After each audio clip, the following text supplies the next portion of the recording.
hell is up, y'all? It's popping. It's D about to react to this vid. This is Iggy Azalea's Revenge. Bullied out of the music industry. Well, girl. I don't, your music just, it wasn't good. That's a lie. Actually, she had this one mixtape that I didn't mind. Survived the Summer. Wasn't bad. I definitely listened to that quite a few times. I ain't gonna lie. Some years ago, whenever that came out. But overall, her music isn't the greatest. So I think that's why she got so much hate. But, you know, let's get all of the info. Let's watch. The end of an era, was there any thought like, okay, if this is my last album, I should get some massive features on there?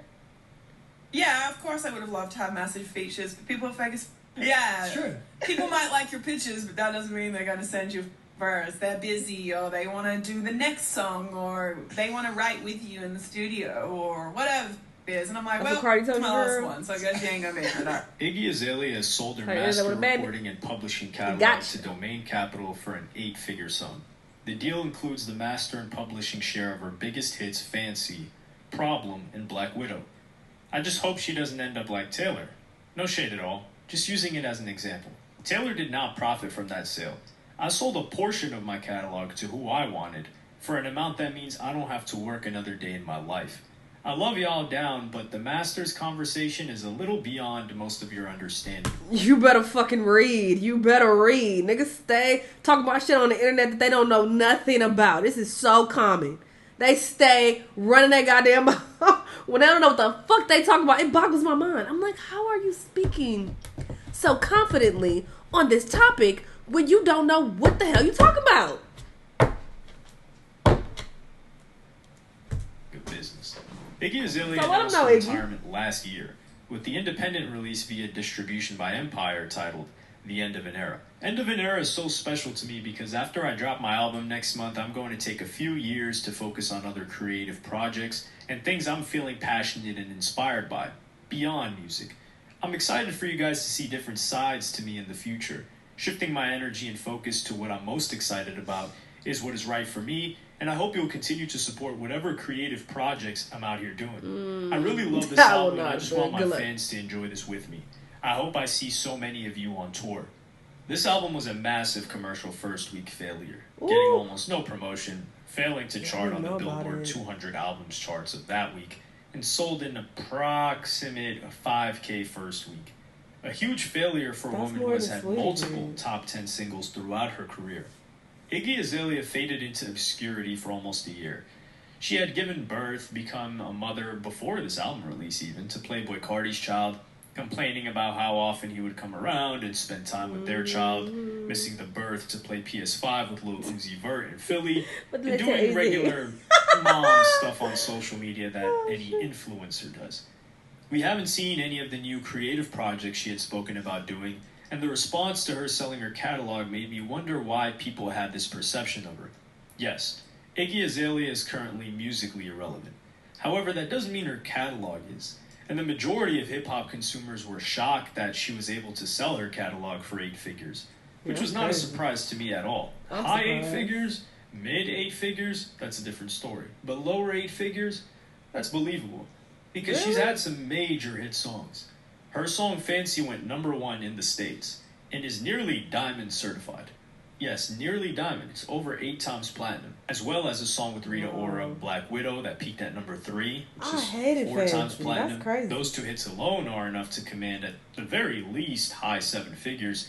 And when you include the songs she was featured on, like Problem with Ariana Grande, that went #2, the figure starts to make more sense.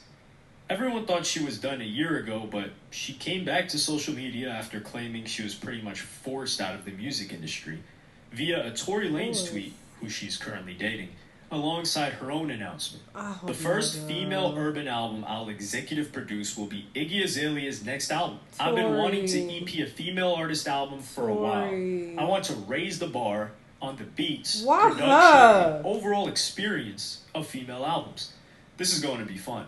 A year ago, I was willing to walk away from music because I was tired of the negative energy it attracted. But what I've learned is that even when I'm minding my business, y'all gonna be negative and nosy.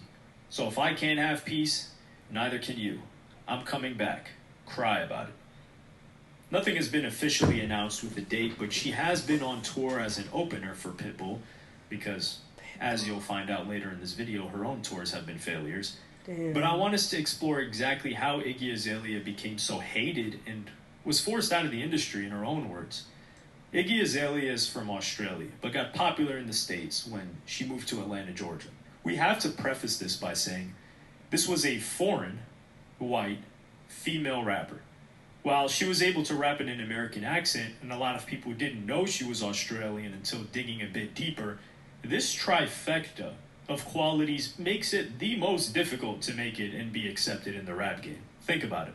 What popular, white, female rappers can you even name before Iggy?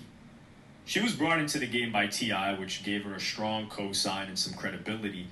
But the first big bump in the road was in 2012 from a remix she did to the Kendrick Lamar song Look Out for Detox. Her song was titled Drugs, with a YG feature, where she would rap the following.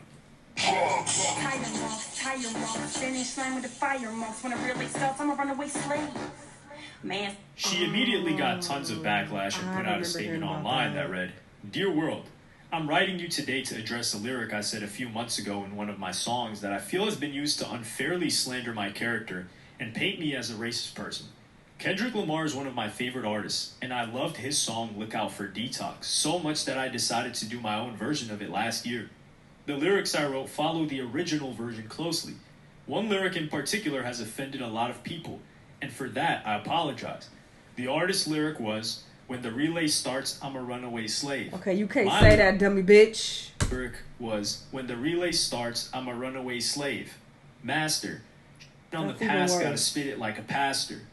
This is a metaphoric take on an originally literal lyric, and I was never trying to say I'm a slave owner. I don't care. The intent was to say was that past histories have been mastered or overcome, and that you may feel my line was the past just as many feel pastors, Bible, or biblical history.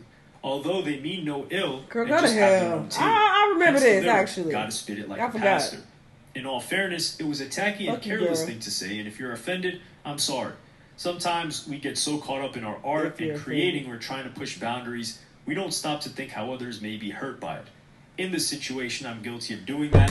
I don't care how many metaphors that are present. I don't care what you were trying to say. I don't care about the deeper meaning behind it. You as a white person talking about I'm a runaway slave master. Why would you think that would fly, girl? Let's use our brain. And I regret not thinking things through more. I don't hate any racist people. And it pains me to wake up to other young people being misled to believe I do. I am for unity and equality. Girl. People should get a fair shot at whatever they want to do, no matter what color they are. Rap and hip-hop as a culture is not exempt from this. It is unfair to say other races who also grew up listening to rap don't get a place too. We have a place, and the Azaleans and myself are evidence of that. All people have a voice and equal right to music. Girl, who's a part of the Azaleans? Say a lot of things you'll wish I ain't never heard of that. I have to have my poor choice of words live with me forever on the internet. Please know that I have grown from this, and hope to have your continued support in life and my mission of bridging the gap. Not many people even remember this explanation or apology because the lyric itself got completely out of hand. But Iggy wouldn't do herself any other favors with new controversies she would fall into. Some she took part of, and some she just got attacked. A big one being with Azalea Banks. Iggy had taken off to massive heights in 2014 to 2015. This would be the peak of her career. Azalea Banks? And Azalea Banks, on the other hand, still hadn't blown up. She would send out a tweet storm saying, "How can you endorse a white woman who called herself a runaway slave master? Iggy Azalea on the XXL freshman list is all wrong. I'm not anti-white, but I'm also not here for anyone outside of my culture trying to trivialize very serious aspects of it. Sorry guys, but I'm pro-black girl." To which Iggy Azalea would come back and say, "Don't bother including my at name in any of your salty thoughts either, cuz I'm blacking that ass today. I'm pro-people, period. You can't block my blessings. Today I'm celebrating. Get with it or kick rocks." As much as Azalea Banks became known for beefing with everyone and largely being a hater, the angle that she painted Iggy Azalea with, as a white girl taking the position of talented black girls, became a thorn in Iggy's side for the rest of her career.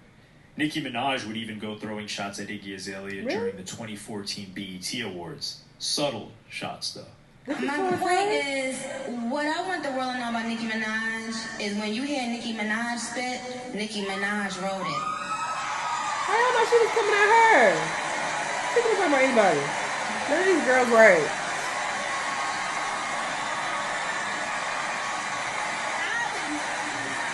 And no shade. No shade. Everyone knew this was about Iggy Azalea. She had arguably the hottest song that year, which led to comparisons with Nicki Minaj, who didn't really have much competition commercially as a female rapper until then. It wasn't too bad though, because Iggy Azalea had way more pop fans than she had hip-hop fans. Although, I don't know how many fans she really had, because she had a failed tour even at the height of her popularity in 2015. Oh. Iggy Azalea was set to go on her Great Escape tour, which was set to be an arena tour, although it would be rescheduled and later on canceled due to unforeseen circumstances. Although the truth is likely closer to the fact that she had poor ticket sales. It would harm her greatly again when people began to attack her for comments she made about Britney Spears over their song together, wishing Britney had promoted it more. This led to fans sparking a beef and a lot of hate directed towards Iggy. I'm honestly not surprised, but still really saddened that the media is trying to create a beef between Britney Spears and myself. We remain friends and I haven't said anything negative at all about her. Does wishing we had promoted a single more make me the bad guy? I feel like the media wants women in music to get out and mud wrestle each other. As a woman, I take great offense. No one is throwing shade or shots on either side of the table. The girl is my friend and I support her 100%. Several months later, Iggy Azalea would get dissed by another well-respected female artist, Erykah Badu, at the Soul Train Awards. Hang on one second, I'm sorry, y'all. Yes. Who is this? Iggy Azalea. Yeah, hey. Oh, no. You can come, because what you're doing is definitely not rap. Iggy Azalea would cancel another tour she attempted to go on in 2018 as well, which Megan Thee Stallion was set to be an opener for, as well as Cupcake. Two failed tours in 3 years, with only one album before 2019, which was the new classic, 2014, that sold 52K first week. Iggy Azalea never really developed a strong fan base. She was an artist who needed the industry machine to push hot single after hot single with super producers, writers, radio play, radio team, playlist team. Well, back then there weren't many playlists, and more.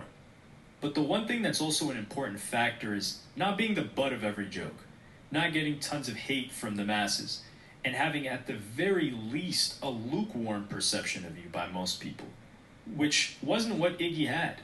She had an unfavorable perception by most people. So it's no surprise that when all that is gone, and I'm talking radio play, major label support, etc., that she's unable to sell any albums, generate much musical attention, or get people to collaborate with her. Not easy. I mean, her music wasn't that good overall. It just wasn't, all right? And I kept trying to give her chances, but I was like, all right, I'm done with this. I definitely didn't even know she had a song with Britney. I didn't know that she released the album recently. I didn't know about any of this, but it only sold 5K in the first week, so that's not surprising that I didn't know about it. Yeah, she needs to focus on other stuff. Like she said, she wants to do things outside of music. Please. You know, you sold your masters, you got 8 figures. That's surprising. I mean, yeah, she had that one like really big song, or he said a couple actually, but I wouldn't think they would give her like tens of millions of dollars. But he said like maybe she got on the low end of 8 figures. So yeah, maybe they gave her like 10 or 11. That's still a lot for her and her music, which isn't buzzing at all. Like I don't know. Anyway, sure. I wish her all the best though. Y'all let me know what y'all thought. Let me know what other videos you want to watch, and I'll see y'all on the next one. Bye.